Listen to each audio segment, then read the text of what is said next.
Signs of cicadas. These are the holes they come out of after being in there for 17 years.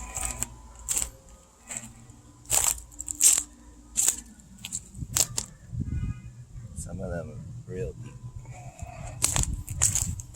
There's holes everywhere. Here's their shell after they molt out, or a bird got them. There's one right here.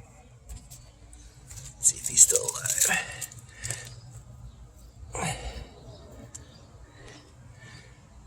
He didn't make it.